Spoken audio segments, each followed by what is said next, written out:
विद्यार्थी मित्रों, chapter number 5 का आज अपने करेंगे सवाल नंबर 16 जो पेज नंबर 213 पे दिया हुआ है। तो यहाँ आपके पास में दो पुराने साझेदार है, पार्थी और क्या है अनेरी, और एक नया साझेदार आ रहा है कौन, हैंसी नाम की एक नया साझेदार प्रवेश कर रहा है। तो चलिए सवाल को देखते हैं। तो पहले समायोजन के अंदर आपको क्या दिया है, नए लाभ हानि का प्रमाण कितना दिया है 3:4:2, और हैंसी पूंजी के रूप में क्या कर रही है 40,000 रोकड़ ला रही है। कितना रोकड़ ला रही है 40,000, राइट है।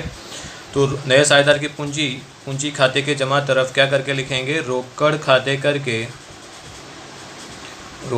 खाते हैंसी में कितना लिखेंगे 40,000। यहाँ हैंसी में लिखेंगे कितना 40,000, और रोकड़ खाते के उधार तरफ हैंसी खाते करके या हैंसी के पूंजी खाते करके कितना लिखेंगे 40,000। हैंसी के पूंजी खाते करके कितना लिखेंगे 40,000, राइट। नए साझेदार की पूंजी हमेशा पूंजी खाते के जमा पक्ष में और रोकड़ खाते के उधार पक्ष में, यदि रोकड़ में लाए तो, राइट।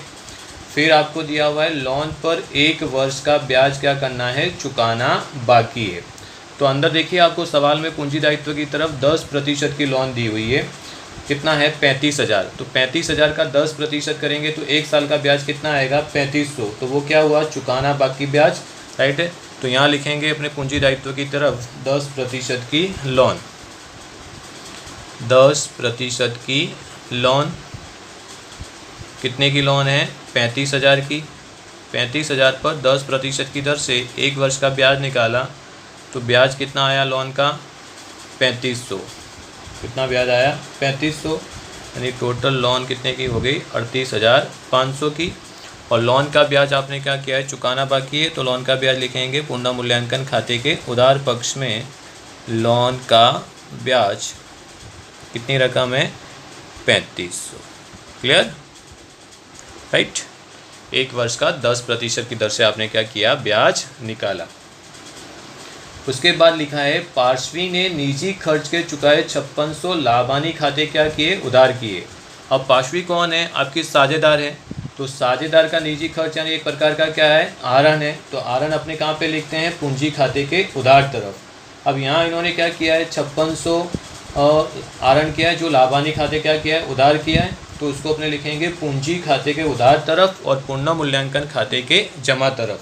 तो पुनः मूल्यांकन खाते के जमा तरफ किसने किया है, पार्श्वी ने। तो यहाँ लिखेंगे पार्श्वी खाते या पार्श्वी के पूंजी खाते करके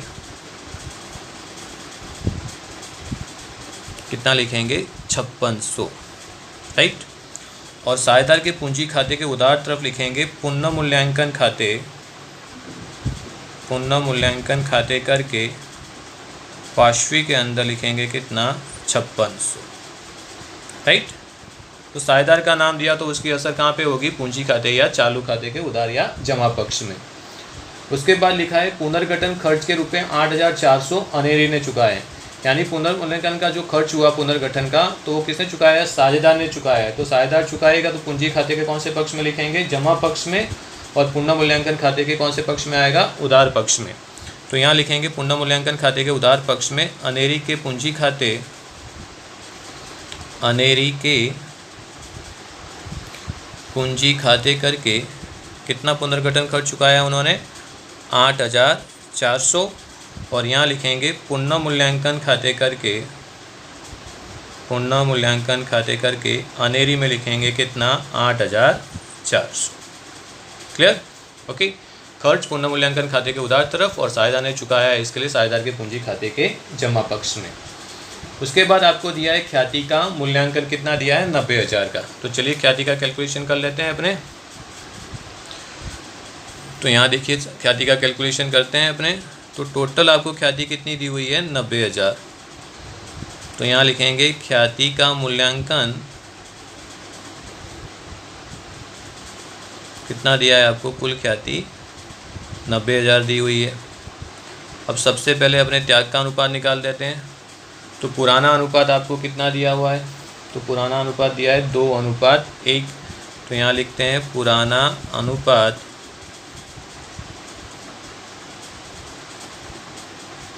2:1। फिर लिखते हैं नया अनुपात नया अनुपात बराबर, तो नया अनुपात आपको सवाल के अंदर दिया हुआ है कितना, पहले समायोजन में देखो 3:4:2, तो यहाँ लिखा 3:4:2। ओके, तो चलिए त्याग के अनुपात का सूत्र लगा देते हैं। तो त्याग का अनुपात बराबर क्या है सूत्र, पुराना भाग माइनस नया भाग। तो यहाँ लिखते हैं पुराना भाग माइनस नया भाग। क्लियर। तो सबसे पहले निकालेंगे किसका, पार्श्वी का। तो पार्श्वी का त्याग बराबर, पार्श्वी का त्याग बराबर कितना आएगा, पुराना कितना दिया है उसका 2/3, राइट, माइनस नया कितना है 3/4, 3 7, 7 और 2 9, 3/9। क्रॉस गुणाकार कर देंगे अपने, 9 दूनी 18, 3 गुणे 3 किया तो 9, 9 कितना हुआ 27। तो ये कितना आया 9/27। क्लियर। अब निकालेंगे किसका, अनेरी का त्याग। यहाँ लिखेंगे अनेरी का त्याग बराबर, पुराना भाग कितना है अनेरी का 1/3, माइनस नया भाग कितना है 4, 4/9। क्रॉस गुणाकार करेंगे 9, 4 3 12 और यहाँ पे आया 27। तो आया 9 3 12 माइनस 3/27 आया। तो त्याग के अनुपात में जो माइनस में आता है वो क्या होता है, लाभ होता है। क्लियर। अब यहाँ आपको खास ध्यान रखना है कि जब भी त्याग का माइनस में आए तब ख्याति का कैलकुलेशन किस प्रकार होगा। तो देखिए आपको कुल ख्याति कितनी दी हुई है 90,000। अब 90,000 के अंदर प्रत्येक साझेदार का अपने क्या करेंगे, हिस्सा निकालेंगे। तो अनेरी को दी जाने वाली ख्याति बराबर, तो लिखेंगे पहले अनेरी का, अनेरी को दी जाने वाली ख्याति बराबर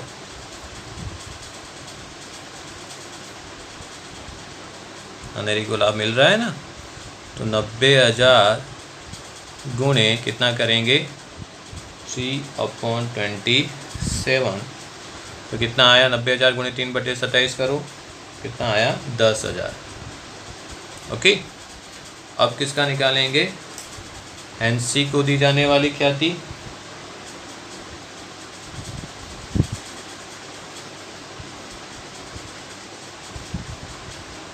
को दी जाने वाली ख्याति, हैंसी ने दी जाने वाली, हैंसी कितना देगी 90,000 गुणे, हैंसी का हिस्सा कितना है, तो इसमें देखिए नए साझेदार का हिस्सा कितना है 2/9। तो 2/9 किया तो ये कट गया, कितना आया 20,000। ओके। अब यहाँ पर पार्श्वी को मिलने योग्य ख्याति आएगी, पार्श्वी को मिलने योग्य ख्याति बराबर, ख्याति बराबर 90,000 गुणे पार्श्वी का हिस्सा कितना है 9/27। तो 9/27 करो, कितना आया 30,000। क्लियर। तो ये मिलने योग्य ख्याति आई, ये देने वाले ख्याति आई कितनी 10,000 और 20,000। चलिए इसका रोजनामचा कैसे लिखेंगे। तो यहाँ अनेरी और हैंसी को देनी है और प्राप्ति किसको मिलने वाली योग्य ख्याति किसकी है, पार्श्वी की। तो रोजनामचा क्या लिखेंगे, अनेरी खाते उधार, अनेरी खाते उधार। अब हैंसी का पूंजी खाते के बदले अपने चालू खाते लिखेंगे। क्यों लिखेंगे, तो देखिए समायोजन नंबर 7 में क्या कहा हुआ है आपको कि हैंसी की पूंजी को आधार मानकर पार्श्वी और अनेरी की पूंजी नई पेढ़ी में नए लाभ आने के प्रमाण में रखनी है और आवश्यक समायोजन साझेदार के चालू खाते लिखना है। यानी बची हुई रकम कौन से खाते लिखनी है, चालू खाते। तो यहाँ लिखेंगे हैंसी के चालू खाते उधार। ओके, हैंसी के चालू खाते क्या करेंगे, उधार करेंगे और लिखेंगे क्या, पार्श्वी खाते का, पार्श्वी खाते का। तो पार्श्वी को मिलने योग्य ख्याति कितनी है 30,000। ओके, इनको दी जाने वाली ख्याति कितनी है 10,000 और यहाँ पर कितना आएगा 20,000। क्लियर। ये चालू खाते आपने क्यों लिखा है, क्योंकि लास्ट समायोजन में आपको चालू खाता का रकम ले जानी है ऐसा कहा हुआ है। अगर नहीं कहा होता तो ये भी हैंसी के पूंजी खाते ही उधार होता। क्लियर। तो चलिए इसकी कतवानी कर देते हैं। तो ये दोनों खाते क्या हैं, उधार। तो उधार तरफ लिखेंगे पर नाम क्या लिखेंगे यहाँ पर, पार्श्वी खाते। क्लियर। तो यहाँ आपने लिखते हैं पार्श्वी खाते करके अनेरी में कितना लिखेंगे 10,000। ओके। हैंसी का तो चालू खाते करना है, तो ये आ गया। और पार्श्वी का खाता क्या है, जमा। तो जमा पक्ष में लिखेंगे पर नाम क्या लिखेंगे, अनेरी और हैंसी खाते। तो यहाँ अनेरी खाते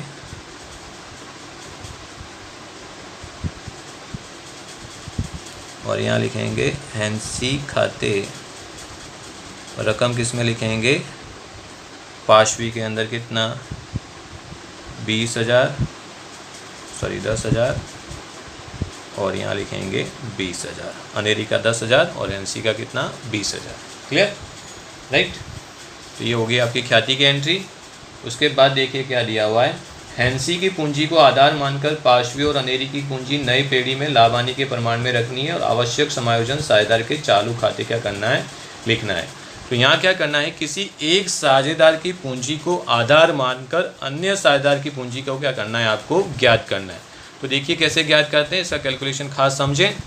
तो आपको हैंसी की पूंजी दी हुई है, तो हैंसी की पूंजी कितनी है, तो हैंसी की पूंजी बराबर नए साझेदार की पूंजी आपको कितनी दी हुई है, 40,000 दी हुई है। अब देखिए आपके पास नया अनुपात है, तो उसमें देखिए हैंसी का हिस्सा कितना है 2/9। तो 2/9 भाग में हैंसी को कितना रकम मिल रहा है, 40,000 रकम मिल रही है। कितनी पूंजी मिल रही है, 40,000। अब इसकी पूंजी को आधार मानकर आप क्या करना है, अपने को अन्य साझेदार की पूंजी निकालनी है। तो देखिए पार्श्वी का हिस्सा कितना है 3/9, तो लिखेंगे 3/9 भाग में कितना। क्लियर, सिंपल सा कैलकुलेशन हो जाएगा। तो लिखेंगे पार्श्वी की पूंजी बराबर क्रॉस गुणाकार कर देंगे अपने, राइट। 40,000 गुणे 3/9 गुणे 2/9 को क्या लिखेंगे 9/2। ये 9 से 9 कट गया, ये 2 दूनी कितना हो गया, राइट। तो ये कितनी पूंजी आई 60,000। ये किसकी पूंजी आ गई, पार्श्वी की पूंजी आ गई। चलिए इसी प्रकार अपने क्या करते हैं, अनेरी की पूंजी निकालते हैं। फिर लिखते हैं कि 2/9 भाग में हैंसी को कितनी पूंजी मिली 40,000। अब अनेरिका का हिस्सा कितना है 4/9, तो 4/9 भाग में अनेरी को कितना मिलेगा, राइट। तो लिखेंगे अनेरी की पूंजी बराबर क्रॉस गुणाकार कर देंगे। फिर 40,000 गुणे 4/9 और ये उल्टा हो जाएगा 9/2। ये कट गया, 2 दूनी 4, तो 4 दूनी 8, ये कितना आया 80,000। ओके। तो इस प्रकार आप किसी एक साझेदार के हिस्से को ध्यान में रखकर एक साझेदार की पूंजी को आधार मानकर अन्य साझेदार की पूंजी ज्ञात कर सकते हो। आपके पास सिर्फ क्या होना चाहिए, नया अनुपात होना चाहिए, यानी साझेदार का हिस्सा होना चाहिए। क्लियर। अब ये अंतिम पूंजी आई, अंतिम पूंजी को अपने कहाँ पे लिखते हैं, पूंजी खाते के उधार तरफ। क्या करके लिखेंगे, शेष आगे ले गए। तो यहाँ लिखते हैं शेष आगे ले गए। कितना आया पहले का 60,000, यहाँ कितना आया 80,000 और इसका तो 40,000 है। ये हो गया 40,000। क्लियर। तो इस प्रकार किसी एक साझेदार की पूंजी को आधार मानकर अन्य साझेदार की पूंजी आप ज्ञात कर सकते हो। तो चलिए सिंगल एंट्री करते हैं। तो सबसे पहले आपको क्या दी है, पूंजी खाते के जमा पक्ष में क्या करके लिखेंगे, शेष आगे लाए। कितना दिया है पार्श्वी का 91,000 और 84,000, तो यहाँ लिखेंगे 91,000, यहाँ लिखेंगे 84,000। क्लियर। उसके बाद आपको क्या दिया है, पूंजी अनामत। तो पूंजी अनामत क्या किया जाता है, बांटा जाता है। तो चलिए यहाँ बांट दीजिए। पूंजी अनामत पुराने अनुपात में बांटना है। पुराना अनुपात कितना है 2:1। तो पूंजी अनामत को 2:1 में बांटा तो कितना आया 9,800 और कितना आया बोलो 4,900। क्लियर। उसके बाद आपको क्या दिया है, कारीगर बचत खाता और कारीगर लाभ फाक फंड, ये दोनों अपने लिए क्या है, दायित्व है। दायित्व होने से इसको पूंजी दायित्व की तरफ लिखेंगे। ध्यान रखना, कारीगर अकस्मात मुआवजा फंड जो है वो अनामत है, पर कारीगर बचत खाता और कारीगर लाभांश फंड ये दोनों अपने लिए क्या है, दायित्व है, इसको बांटना नहीं है। कारीगर लाभ भाग फंड दायित्व होने से ये बटेंगे नहीं। कितना दिया है आपको, कारीगर लाभांश फंड बचत खाता दिया है 7,000 और ये दिया है 8,400। यहाँ लिखेंगे 7,000 और यहाँ लिखेंगे 8,400। क्लियर। उसके बाद आपको 10% की लोन तो लिख चुके हैं अपने। फिर दिया है लेनदार, तो लेनदार डायरेक्ट बाहर लिख लेना है। कितना दिया है, 39,900। तो यहाँ लिख देंगे लेनदार 39,900। क्लियर। और भी कुछ भी दिया हुआ नहीं है। चलिए संपत्ति लेना की तरफ चलते हैं। सबसे पहले दी हुई है आपको ख्याति। अब ये ख्याति यानी कौन सी ख्याति, पुरानी ख्याति। पुरानी ख्याति साझेदार के पूंजी या चालू खाते के उधार तरफ क्या करते हैं, पुराने अनुपात में बांटते हैं। तो देखिए कितना दिया है, 21,000। 21,000 को 2:1 में बांटो। चलो कितना आया, 14,000 और कितना आया, 7,000। क्लियर। पुरानी ख्याति हमेशा पूंजी या चालू खाते के उधार तरफ बटेगी। उसके बाद आपको क्या दिया है, मकान। अब यहाँ पे कमी वृद्धि तो है ही नहीं, तो डायरेक्ट बाहर लिखेंगे। तो मकान कितना दिया है आपको, 1,40,000। तो मकान करके लिख दिया 1,40,000। फिर क्या दिया है, फर्नीचर। तो फर्नीचर लिख देते हैं यहाँ पे। फर्नीचर कितना दिया है आपको, 28,000। फिर आपको क्या दिया है, स्टॉक। तो स्टॉक भी लिख लेते हैं अपने यहाँ पर। स्टॉक कितना दिया है आपको, 18,200। तो यहाँ लिख लेते हैं 18,200। फिर आपको दिए देनदार, तो देनदार करके लिखेंगे यहाँ पर। देनदार कितने दिए हैं आपको, 16,800। फिर दिए रोकड़ की बाकी, रोकड़ खाते के उधार तरफ शेष आगे लाए। ये प्रारंभिक बाकी है, प्रारंभिक बाकी को रोकड़ खाते के उधार तरफ शेष आगे लाए करके लिखते हैं अपने। तो यहाँ लिखेंगे शेष आगे लाए। कितना दिया है बेटा, 56,000। क्लियर। सभी सिंगल एंट्री पूरी हो गई। अब 1 बाय 1 अपने क्या करेंगे, खातों को बंद करेंगे। तो सबसे पहले बंद करते हैं पूर्ण मूल्यांकन खाते को। तो यहाँ का उधार तरफ का टोटल कितना हो रहा है, 11,900 में से 5600 घटाएंगे तो यहाँ क्या आएगी, हानि को बांट देते हैं अपने किसके बीच में, पुराने साझेदार के बीच में। तो पाशवी और यहाँ पे आएगा अनेरी, पुराने अनुपात में बांटना है। तो कितना आया, 11,900 में से 5600 घटाओ, कितना बचा, 6,300। अब 6,300 को 2:1 में बांटो तो आया 4,200 और कितना आया, 2,100। ओके। अब इसको हानि को ले जाएंगे अपने कहाँ पर, पूंजी खाते के उधार तरफ। क्या करके लिखेंगे, पूर्ण मूल्यांकन खाते करके। पूर्ण मूल्यांकन खाते कितना, 4,200 और ये कितना हो गया, 2,100। क्लियर। अब पूंजी खाते को बंद करना है। पूंजी खाते की अंतिम बाकी तो ऑलरेडी पहले अपने निकाल चुके हैं। अब बाकी का डिफरेंस आपको कौन से खाते ले जाना है, चालू खाते ले जाना है। तो चलिए सबसे पहले पारसी का टोटल करें। तो पारसी का टोटल किया तो जमा तरफ का कितना आया, चलिए बताइए फटाफट, 1,30,800। अब 1,30,800 में से ये सब कुछ घटा दो। देखो डिफरेंस बच रहा है, कितना डिफरेंस आ रहा है। तो वो कौन से खाते लिखना है आपको, चालू खाता करके। तो कितना आया इसका डिफरेंस बताओ, 47,000। कितना आया, 47,000 इस तरफ आ रहा है तो यहाँ लिखा। अब अपने करेंगे किसका, अनेरी का। तो अनेरी का देखेंगे तो आपका इस तरफ का टोटल ज़्यादा है, राइट है। तो अनेरी का टोटल उधार तरफ ज़्यादा है, तो उधार तरफ टोटल कितना हो रहा है, चलिए टोटल करो, 99,100, राइट ना। उसमें से ये सब क्या करो, घटाओ, किस तरफ डिफरेंस आ रहा है, जमा तरफ।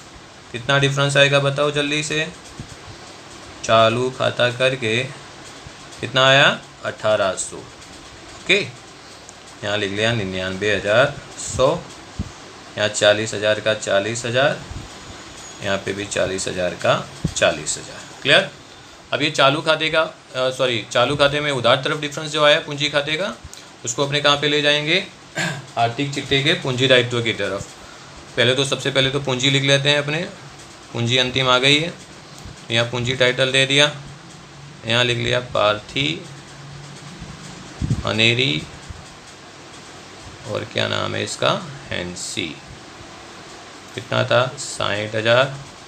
ये वाली अंतिम पूंजी लिख रहे हैं अपने 80,000 और कितना 40,000, 6,4 सॉरी ये हो गया 1,80,000। अब चालू खाते की बाकी आ रही है, इसकी इस तरफ आ रही है, तो यहाँ लिखेंगे पूंजी दायित्व की तरफ पाशवी के चालू खाते